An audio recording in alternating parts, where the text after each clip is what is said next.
What is up, everybody?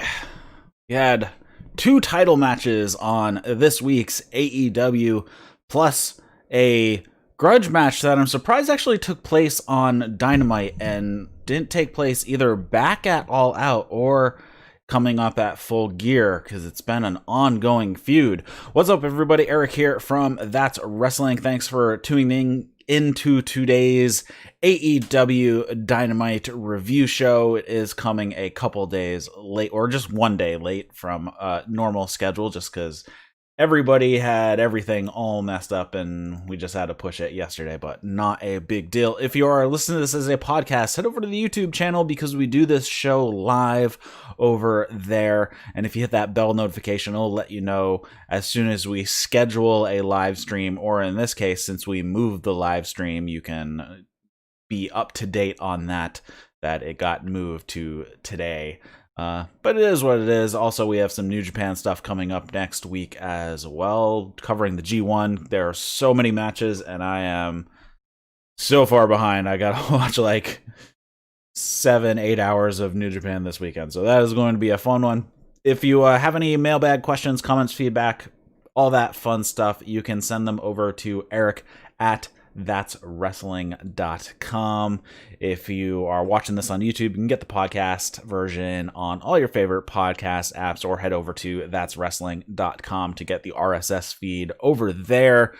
Head over to iTunes, give us a review. It really helps out. And if you want to join us in our Discord, the link is in the show notes and the description. So be sure to check that out. So, like I said, we did have two title matches on this week's Dynamite. Oh, and I am running solo tonight, so you won't be hearing anybody else today. So, as I mentioned, we had two title matches on this week's Dynamite, plus we had the grudge match, and that's what we started off with. I thought this match would have made way more sense to either take place at All Out or push this until Full Gear, because it's been an ongoing feud and I feel like it needed a bigger stage to put this one to rest. But this was Ricky Starks versus Darby Allin.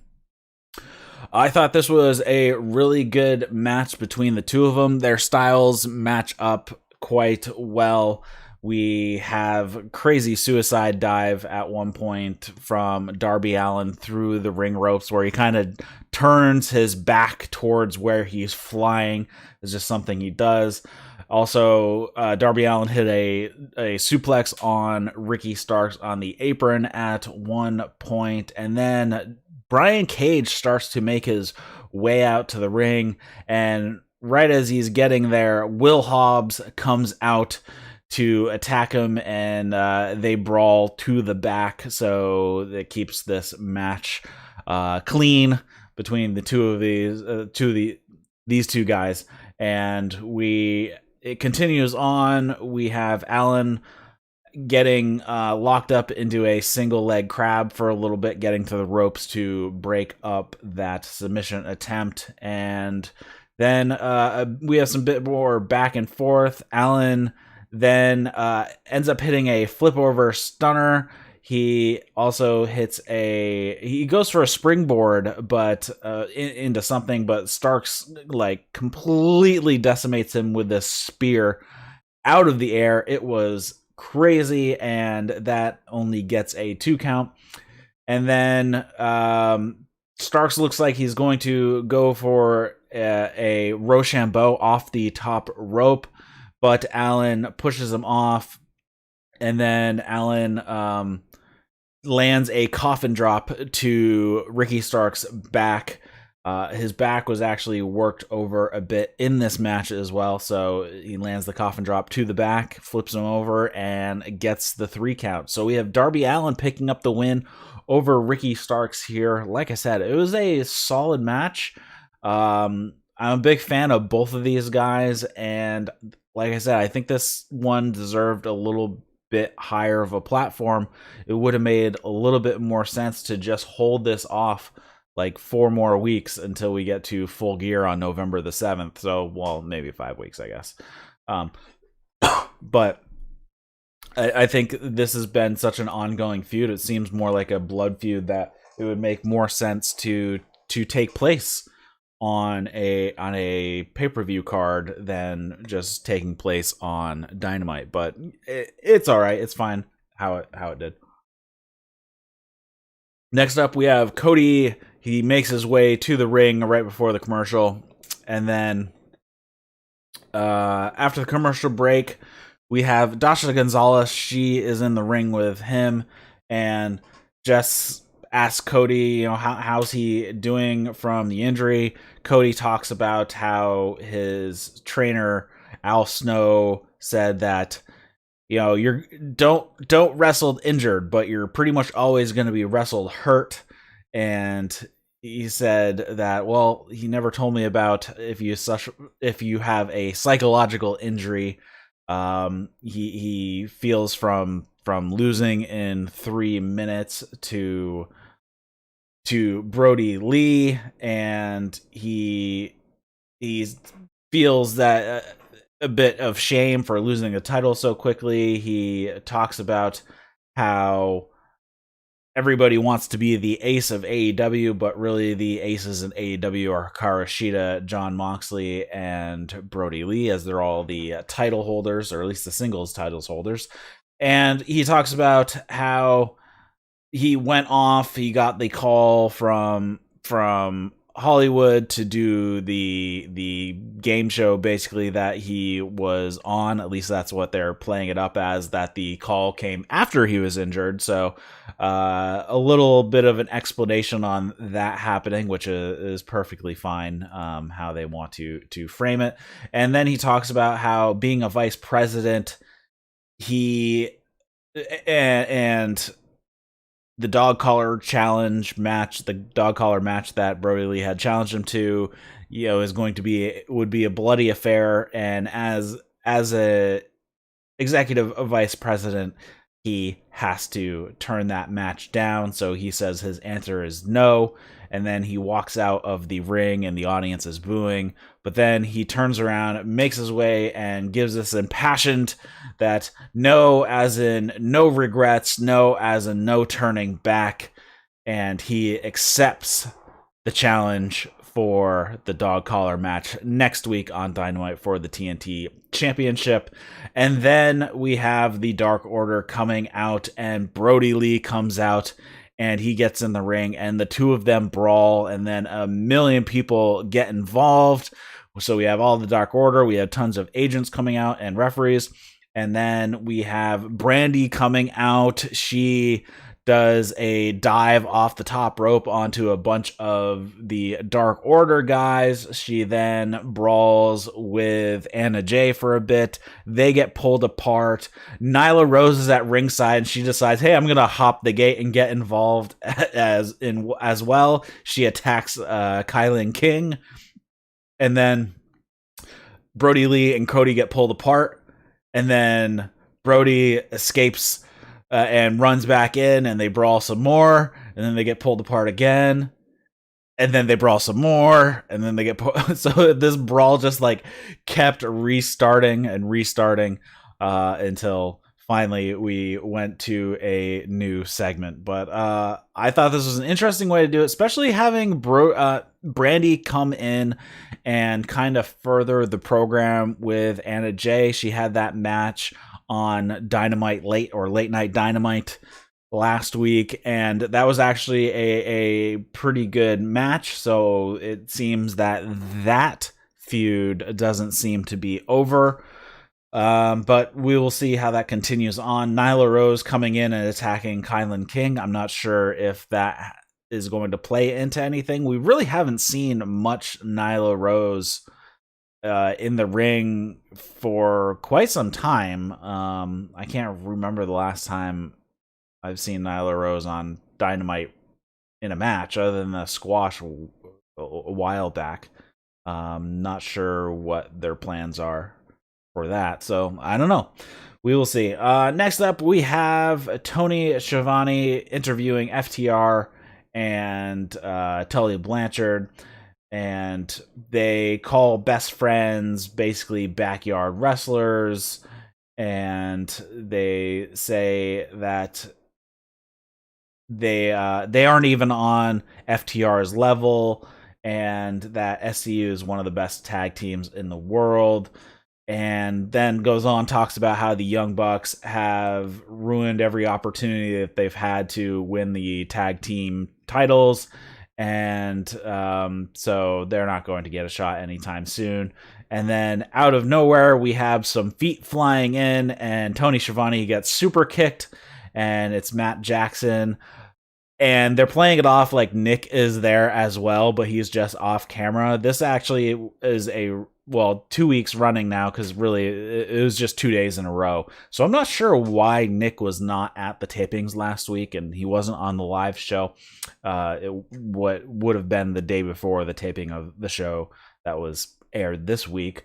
And this is also over on BTE as well. They played it off like Nick was off camera in a segment where Matt destroyed Brandon Cutler's laptop, which was actually a pretty funny segment and is worth checking out, because it was pretty entertaining watching him do various moves. He did like an elbow drop on it as well, but it like took place after what they show as the segment being taped where he broke Tony Schiavone's cell phone last week, and Brandon Cutler is trying to make some sort of video on behalf of Adam Page to show the Bucks, and that he only has he only has a copy of it on his laptop. And while he's talking on the phone, Matt is just destroying the laptop behind him. It's actually pretty amusing and should check it out. It's the first segment of BTE, and is pretty much the only one that is worth watching this week. Actually, let me check my notes real quick. I did write down something about BTE. But yeah, actually that's probably the only one where it would come in any sort of storyline implication. So definitely worth checking out. And then so we have, like I said, we have Matt Jackson super kicking Tony Schiavone, and the FTR is like, what are you doing? We are right here. Why did you do that?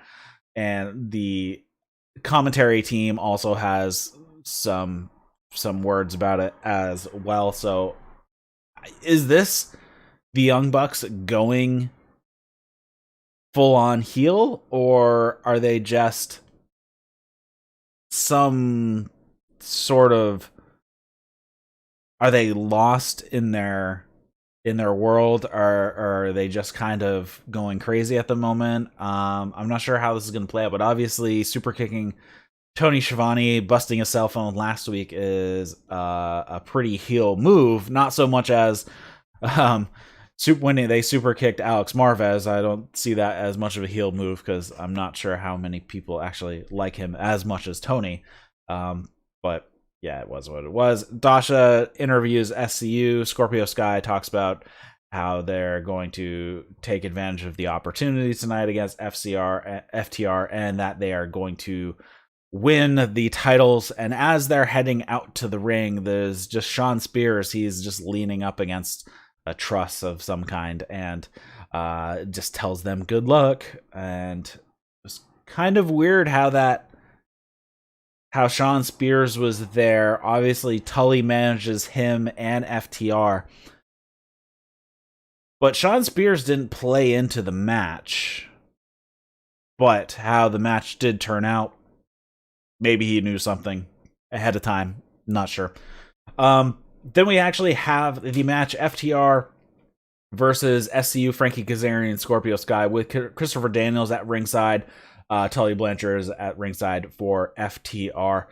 This match was pretty much what you would think it would be. It was an FTR match, so there wasn't a ton of high flying, but I noticed a couple times that if they're going to make the rules, then why are they going to ignore the rules? There were times where FTR made tags and the guy on the outside was not holding the tag rope.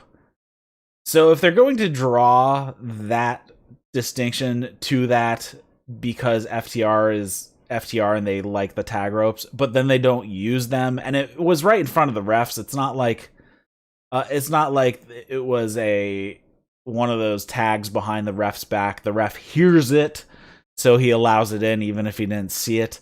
So yeah, if you're going to make such a stink about the tag ropes, but then you choose not to use them, then what's the point? Just get rid of the tag ropes, or actually have some rules, and the ref should have been like, you weren't holding the tag rope, so that doesn't count. Kind of would have made more sense, you know? I don't know. So this match was pretty good, but like I said, we had those. We have a moment where Wheeler is whipped into the ropes, and then he falls down, and he feigns to the ref that Christopher Daniels tripped him on the outside, even though the ref never saw it. And he then throws out Christopher Daniels. He's like, well, I didn't see it, but I see that Wheeler is down, and it would make some sort of logical sense that you took him down. So that's how they get rid of Christopher Daniels from ringside, which actually kind of plays into the finish, because going into the finish here, this match actually went like 18 minutes. This is a 20-minute time limit because it's their Brush with Greatness match, or whatever they want to call it. Again, can somebody explain why FTR can set these rules? Why AEW would allow them to?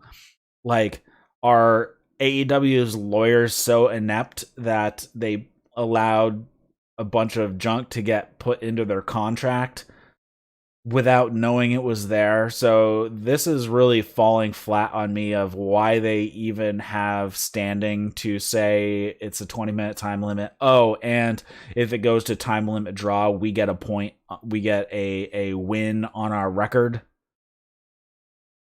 It doesn't make any sense, and I don't know. They need to come up with some sort of explanation quick, because I think it's really kind of stupid. Anyways, near the end of this match, we have Scorpio Sky going for pin after pin after pin, a bunch of different roll-ups. And then when Wheeler goes to the ring apron, and Scorpio Sky goes for a suplex, but Blanchard pulls Scorpio Sky's foot and then holds it down while ducking below the ring apron. And that is how FTR manages to get the 3 count. So playing into what Christopher Daniels was accused of doing and getting thrown out for is what Tully Blanchard actually did. And that is how FTR gets the win. It was a fine match. FTR SCU can't go wrong, really. Definitely worth checking out if you did not see it. But again, that tag rope thing annoyed me, and yeah, it's just a little sloppy if you're going to make such a stink over it. Next up, we had Isiah Kassidy with Mark Quinn and Matt Hardy at ringside versus Chris Jericho with the rest of the Inner Circle at ringside. I don't know how everybody else feels about this match, but I thought this match was kind of forgettable.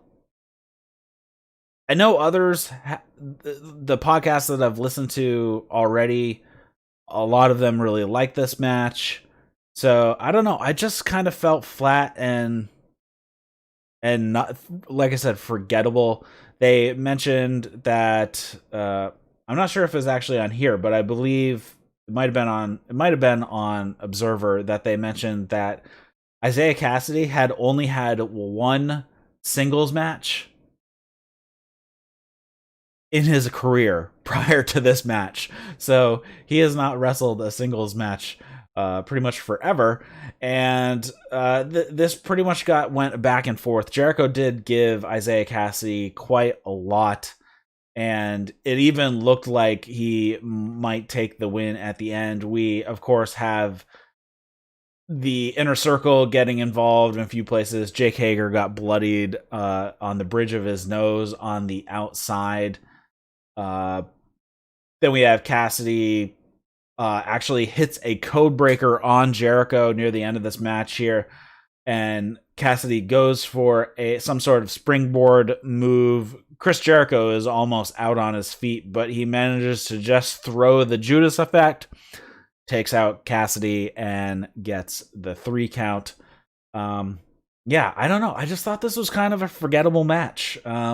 Just didn't really do it for me, though other people thought it was really good.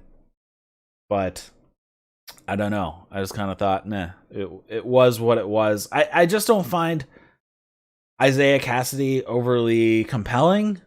I don't find Private Party in general overly compelling, at least on Dynamite. The stuff that they did on BTE at the beginning of the pandemic was pretty entertaining, but as far as their personas on Dynamite, they just feel flat. They really haven't had any serious like segments. The promo last week kind of didn't help. If anything, it kind of made them even more flat or worse or more boring. Their promos just weren't that good last week. They just were, yeah. Anyways, so it was what it was. After the match, Inner Circle tries to attack Cassidy. Of course, Matt Hardy and Mark Quinn come in to make the save. And then the Inner Circle also attack. Luther and Jericho got in at ringside during this match at one point too. And then they also attacked Serpentico. Serpentico and Luther have been teaming up over on Dark as the Chaos Project is the name of their little team. This was really to set up next week is the 30 years of Jericho celebration show, and he and Luther go all the way back to the beginning of Jericho's time in the business. So this was just setting up what was going to be announced later, that Jericho is going to be taking on Luther next week on Dynamite. So really that's about the only thing that actually came out of this match. I don't know where else they're going to be going. Then we have a video package. Kip Sabian and Miro talking about Kip Sabian's bachelor party, and they are trying to figure out what to do, or at least Miro says, and that, you know, okay, we're gonna make this awesome. And then they're in an arcade playing together, and then Kip Sabian goes off for a minute, and and somebody else comes off screen, and it starts playing the game with Miro, and then the camera cuts, and it is Billy Mitchell. I don't know why Billy Mitchell. I guess he is a heel, so it would make sense if Miro and Kip are heels as well, that they would get somebody like Billy Mitchell. But I don't know why they would even give this guy the time of day. Oh yeah, that's a great. Logan in the chat just reminded me. Yeah,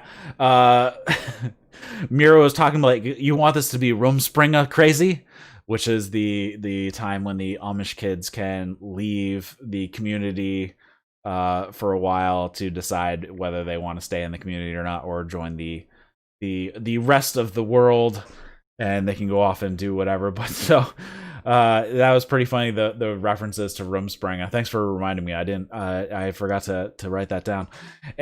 But I think Billy Mitchell really took me out of it. It's like, okay, I don't know why anybody would give this guy the time of day. He's pretty much been proven as a fraud, and for some reason he has made a living out of being a fraud. And I don't know, it's just one of those things I just don't. This is kind of distasteful, I guess. I'm not sure why they would bring him in, so It is what it is, so we'll see how it goes. But he's definitely a heel character, if anything. So, yeah. Sasha Gonzalez, again, interviewing Best Friends and Orange Cassidy.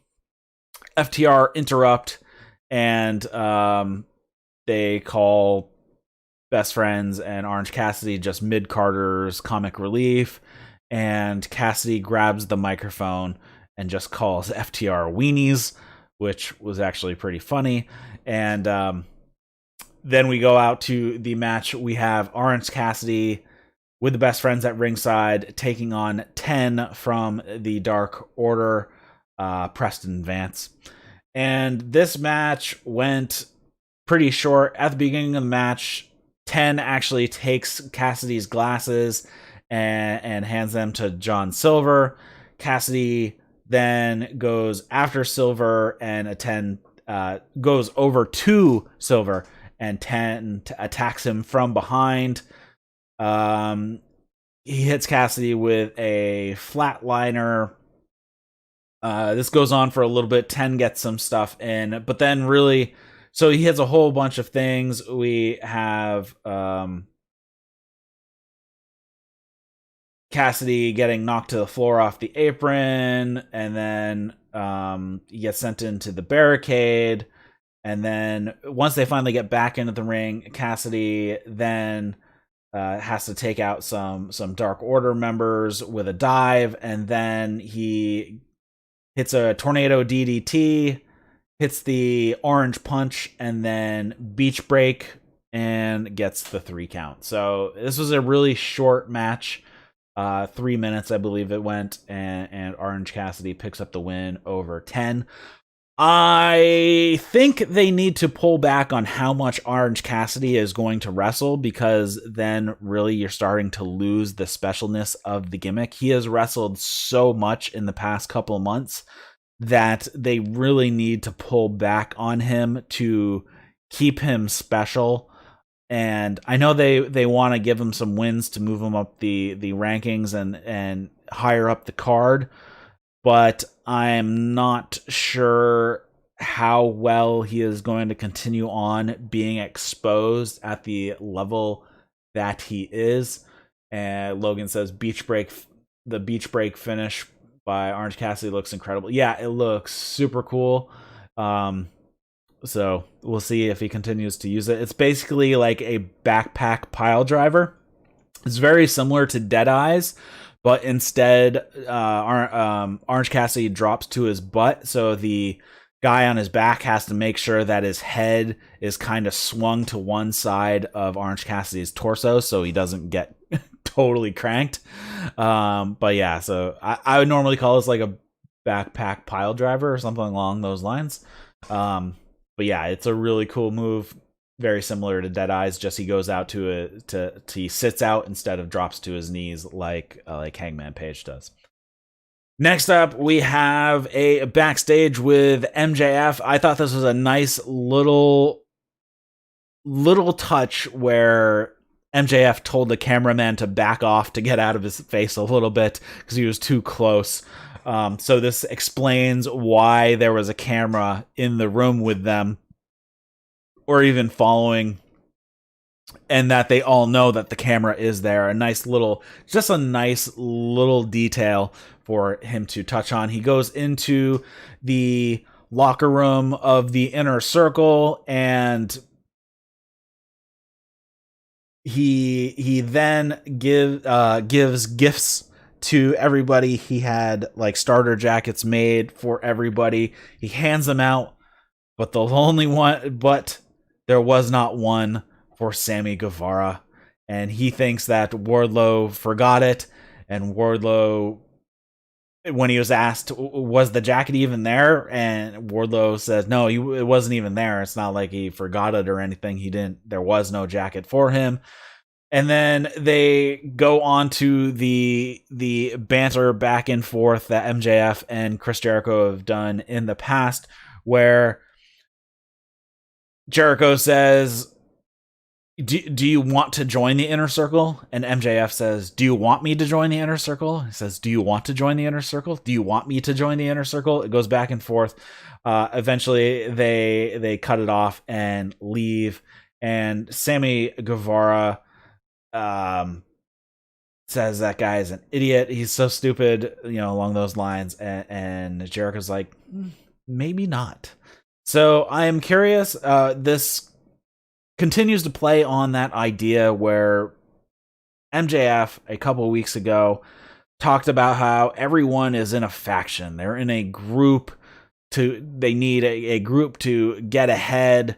Though kind of funny when the AEW champion is a lone wolf, but it's MJF, so he's obviously going to stretch the truth at times. But is this continuing down the path of MJF either trying to break up the inner circle, take over the inner circle, join the inner circle? We still have a lot in play here. Is the slight to Sammy something to read into? Is Sammy the one that maybe gets bumped from the inner circle, and we might have maybe a Sammy face turn that could play in, and then maybe if MJF comes into the inner circle, takes over the inner circle, and then causes Jericho to get booted from the inner circle, and we get a face turn with Jericho as well. Would that make sense if we have Jericho and Sammy turning face together? Also, we still have the tension of Wardlow and MJF, so we could also have maybe Wardlow coming to a head with MJF as well, and him turning face as well. So we could have a little faction of Jericho, Sammy, and Wardlow. I mean, that would not be the worst thing in the world if they're all baby faces. Wardlow is actually a pretty funny guy. I've seen him on BTE a couple times. So I think he could definitely go babyface against MJF, Santana Ortiz, and Jake Hager. That would probably not be the worst idea in the world. So there's a lot of ways they can go. I don't know how long this burn is going to take. If it's going to be a very, very slow burn, it could be, it could be a year before we finally see MJF and Jericho face off against each other. But in the meantime, we can still have all this interplay with him injecting himself into the inner circle, or either trying to dismantle them somehow, or get under their skin, or take over. So there's many directions they can go at this point, that they have a wide open road, so to say, for deciding what to do with this, if they haven't already kind of planned. I'm assuming they've planned it out, because they are pretty good at planning out stuff long in advance and kind of knowing where they're going. So yeah, we'll keep an eye on that. Next up, we actually have the in-ring return of Britt Baker versus Red Velvet. They actually announced Rebel as Reba. So has everybody gone to calling her Reba instead of Rebel? I am now confused on what the joke is supposed to be. If everybody thinks her name is Reba, but it's actually Rebel, or she's dropped the Rebel name completely. I don't know. I'm going to still refer to her as Rebel, because that's the name I'm pretty sure she's supposed to be going by, and Britt Baker just doesn't know her name.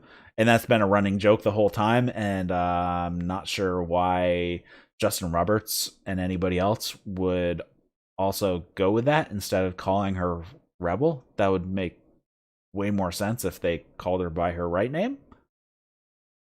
Anywho, this match actually was pretty good. Actually, the time off with Britt Baker, it looks like she has definitely been studying. She's probably been doing a bit more of mat work. It looks like she might have worked a bit more on kind of her submission wrestling transitions and whatnot, as she kind of worked over the arm of Red Velvet for a bit, and just kind of kind of floating between sequences, lots of different holds, and yeah, it was pretty good. She just kind of flowed through everything, and then she starts getting her strikes in, hits some forearm strikes, hits a butterfly suplex, and then Britt, then at one point,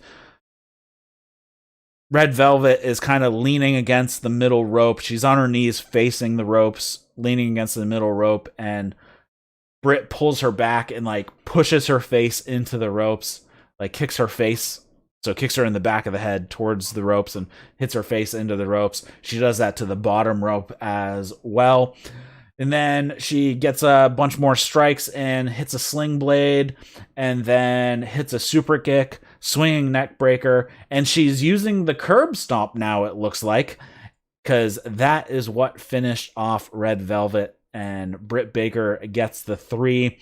So interesting. It kind of makes sense that she needs like an impact finisher. So now she has a submission finish, which then after the match was over, Rebel runs in and puts a glove on Britt Baker's hand so she can apply the lockjaw to an already beaten up Red Velvet. So she has the lockjaw as her submission and is now using the curb stomp as kind of her impact finish. So kind of makes sense, smash the person's face into the ground, bust some teeth. She is a dentist, so she might as well destroy other people's teeth. She can destroy them and fix them. She can charge them going both ways, I guess. But good to see her back. It was better than I thought it was going to be, having Britt Baker come back from injury, and hopefully that this rate of improvement can continue now that she's going to be back into the ring. So whatever she's been doing, hopefully she continues to improve and work her way up. I mean, she is living with one of the best wrestlers in the world right now. So if he can't help her out, then there's going to be a giant problem. But it's like, okay, your boyfriend, your live-in boyfriend is like, one of the best in the world. So you should probably tap as much of that knowledge as you can. Next up, Eddie Kingston comes down to the ring. He is going to announce who his choice of opponent is for Moxley. So this story was a little bit convoluted, that Moxley, after the match with Kingston and then kind of the brawl breaking out at the end, he was mad about how that all went down. So he requested that he was going to have a title match this week, and Eddie Kingston could choose who got that title match. So we have Eddie Kingston. He's out there with the Lucha Bros and the referee, Bryce Remsburg, who was the ref in last week's match. He talks about how him and Remsburg go back a long time. They've known each other for something like 18 years. They know each other's families. And Remsburg has to defend himself. He says, well, Kingston first says, I didn't tap, so why do you stop the match? And Remsburg is like, okay, yeah, I know we're friends and we've known each other for a very long time, and that's fine, but when we're in here, this is work, and my job is to save you from yourself. So you were unresponsive, so I had to ring the bell. I had to stop the match. My job is to save you from yourself, and you were unresponsive, so that is why I stopped the match. And Kingston then basically they surround Remsburg, and Kingston gives like some sort of hand gesture to signal to the Lucha Bros to beat the crap out of Remsburg. But then Moxley runs down to the ring. He has a barbed wire baseball bat, and the Lucha Bros and Kingston roll out of the ring, and then Kingston is just talking quickly to Moxley and saying, no, it's not gonna be Phoenix or Pentagon. It's going, and in the ring we see it's the Butcher is behind Jon Moxley. And as Moxley starts to turn around, the Butcher attacks. This match was okay, good to see. I'm a fan of the Butcher. I mean, his look is awesome, though it looks like he was like sunburned all over. So this probably did not feel good. He just looked really red. So this match was pretty much a brawl, and it just goes on and on with tons of work being done. The Butcher actually starts working over Jon Moxley's knee, and he keeps putting him in various submissions, or at least tweaking the knee. He hits it with tons and tons of different strikes. He drags him to the edge of the ring apron and smashes it into the ring apron a bunch of times, pulling it down across the ring apron, running it into the ring post, puts on a single crab for a bit, and he went for a stretch muffler at one point, but I just don't think he's flexible enough to be able to hold the stretch muffler, so he kind of popped out of it, and he kind of went into kind of a ankle lock kind of tweaking of the knee. At one point he goes to give Moxley an Irish whip, and Moxley's legs just give out on him, and Moxley tries to pick the Butcher up at one point, and he just falls down. And then we see, after it actually kind of worked out, I don't think it was the plan, but it actually worked out. The Butcher looked like he was blown up near the end of this match, that he was just gasping for air, that he had just exerted himself so much. But it works because the Butcher's this big brute guy who's going to, beat you down with some power moves. But Moxley can survive the beating, and then he is basically, if the Butcher can't beat you within a short amount of time from all of his power and strikes and all that stuff, then he's going to start getting worn down, and he's going to start to wear out. And then kind of Moxley took advantage of that in the end, and we have the Butcher knocking Moxley off of the ropes at one point. And then Moxley actually recovers and hits the Butcher with a paradigm shift, and then puts on the Bulldog choke, and Moxley has to tap out. And everything that I thought was going to happen after the match did not happen. There was no attack afterwards. All of Eddie Kingston's guys, they're all up in the stage looking mad, but that was about it. It's not like they attacked or anything. They went off the air. As Logan says, it became a test of endurance, this match did, for the competitors. So that is pretty much how it played out. But all in all, I mean, this episode of Dynamite was fine. It wasn't great. The matches were all fine, but nothing really stood out. There weren't any big moments really at all in this show. I'm going back through my notes here. Really, I think the Darby Allin Ricky Starks match should have been on a pay-per-view. I think they could have continued that feud out a bit, but for the most part, the rest of it was all relatively forgettable. I think nothing really stood out, but I mean, it was fine. But yeah, it just wasn't like the biggest thing in the world to write home about, I guess. As far as, oh man, I just had it up too, but I'm gonna have to go back and find it. But there it is.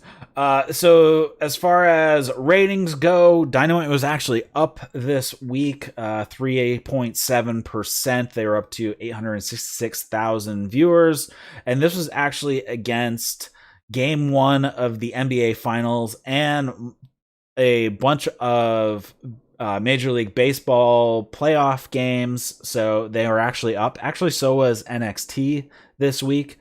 Combined wrestling audience was 1.5 1.598 million viewers, which is the highest for when both nights have aired together since August 4th, aired opposite each other. So decent numbers, still maintaining around that 800 to 900,000 mark when NXT is opposite, and still maintaining, 1.5 to 1.6 million total viewers between the two shows. So Wednesday night is wrestling night, even though not everybody is watching the same thing, but that is perfectly fine.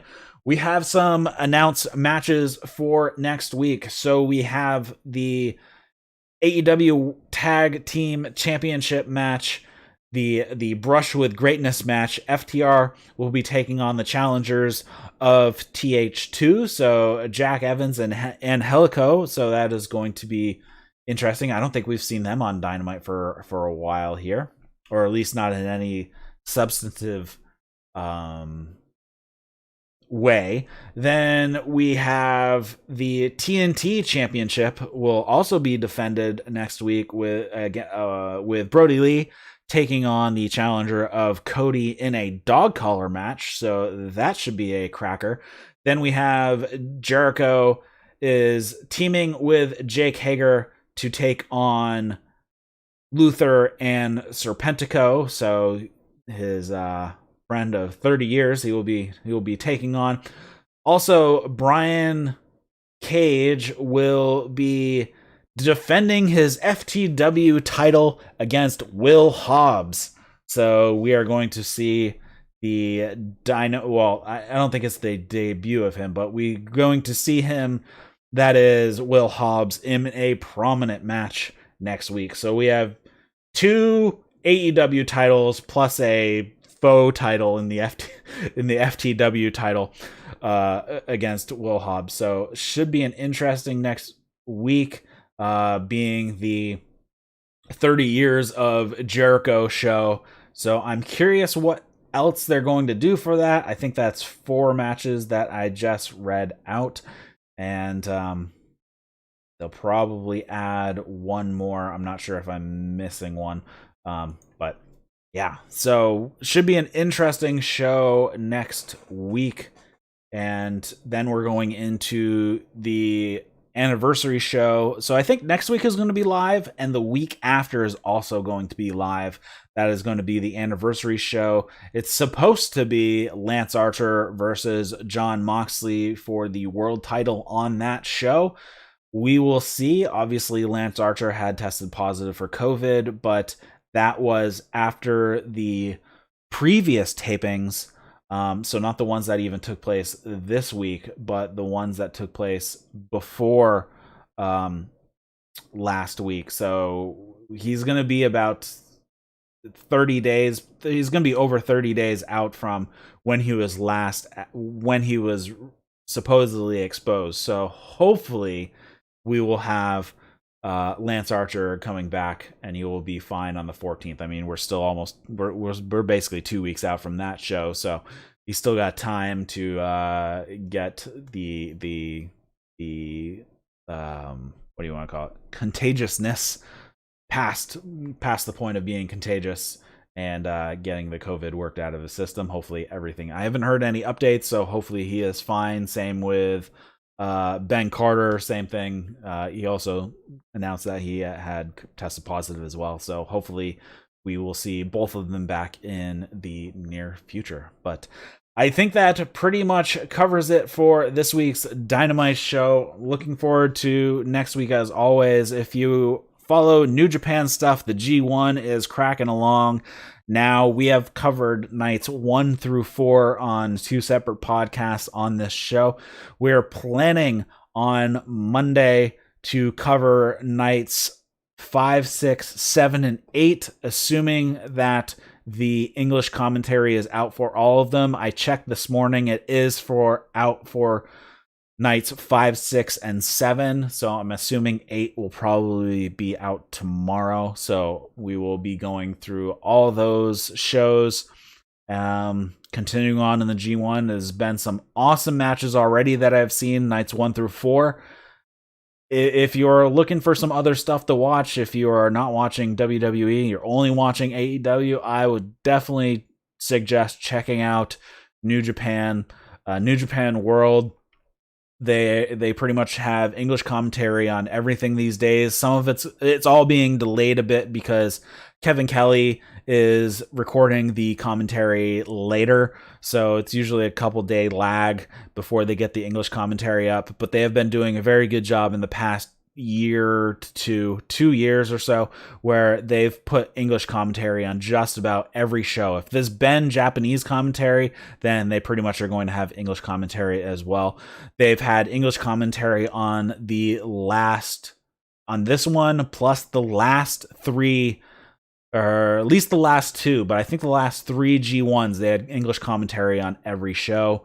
So definitely worth checking out. But this year's G1, if you want to get into it, Kevin Kelly is probably one of the best commentary guys in the business right now. If you can pick up New Japan very quickly, especially if you start with like a G1, because Kevin Kelly will clue you in on all the backstory that has gone on between the competitors, and you will get up to speed very quickly if you go through this event that is the G1. 20 shows in 30 days is insane. Also coming up later this year, we're also having the World Tag League and the Best of the Super Juniors, which usually takes place at the beginning of the year.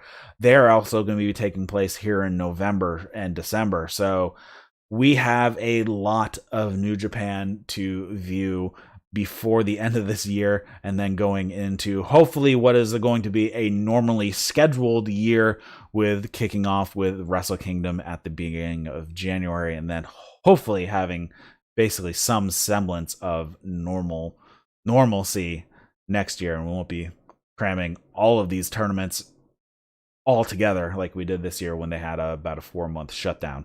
So all right, so that's all I have. Be sure to check us out on Monday. Like and subscribe. Comment, question, feedback down below on the video, or send me an email at eric@thatswrestling.com. Be sure to head over to the YouTube channel if you're listening to this as a podcast. Subscribe over there, because we do these shows live, and you can come and hang out in the chat room like Logan was nice enough to do, and leave your remarks and remind me when I forget something. And be sure to head over to iTunes, give us a review. It really helps out in the search standings, and join our Discord if you would like. The link is in the show notes and the description. So thanks, everybody, and until Monday, thanks for watching and listening to That's Wrestling. See you later, guys.